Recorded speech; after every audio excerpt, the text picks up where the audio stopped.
എമ്പുരാൻ ഇഷ്ടമായിരുന്നു. ഇതും അടിപൊളിയാണ്.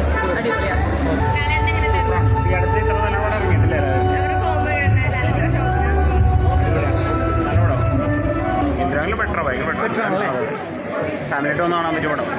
എമ്പുരാനിൽ ഒരു ഉറങ്ങിയ ഒരു മട്ടായിരുന്നു. ഇത് അടിപൊളി ഫൈറ്റ്, സൂപ്പർ പൊളി, ഒന്നും പറയാല, സൂപ്പർ. നല്ല ഡയറക്ഷൻ. എന്തുകൊണ്ടാണ് എമ്പുരാനുകളെ നന്നായിട്ട് ചെയ്തിട്ടുണ്ട്. എല്ലാ ഡയറക്ഷനും എല്ലാം നന്നായിട്ട് ചെയ്തിട്ടുണ്ട്. അടിപൊളി പടം, അടിപൊളി പടം. ലാലേട്ടൻ, പഴയ ലാലേട്ടനെ മിസ് ചെയ്തിട്ട് ഇരിക്കുന്ന എല്ലാവർക്കും ഐ തിങ്ക് നല്ലൊരു അത് നമുക്കത് കാണുമ്പോൾ അത് ഭയങ്കര ഒരു ഹാപ്പിനെസ് ഫീൽ ചെയ്യുന്നുണ്ട്. കാരണം പഴയ ലാലേട്ടനെ തിരിച്ചു കിട്ടിയതിൻ്റെ ഒരു ഹാപ്പിനെസ് നല്ല രീതിയിൽ ഫീൽ ചെയ്യുന്നു. ചിലർ പറയുന്നുണ്ടായിരുന്നല്ലോ ലാലേട്ടൻ്റെ കാലം കഴിഞ്ഞു എന്നൊക്കെ. ഇല്ല, അത് നമ്മുടെ ലാസ്റ്റ് ഐ തിങ്ക് അത് എനിക്കറിയില്ല അത് എന്ത് രീതിയിൽ ഇതിൻ്റെ മേക്കേഴ്സ് അങ്ങനെ വെച്ചേക്കുന്നതെന്ന്. പക്ഷേ ലാസ്റ്റ് ഒരു ലാലേട്ടൻ്റെ നെയിം വന്നിട്ട് മൂവിയുടെ ടൈറ്റിലും കാണിക്കുന്ന ഒരു ഇതുണ്ട്. അത് ശരിക്കും നമുക്ക് ആ ഒരു ഫീൽ ചെയ്യും.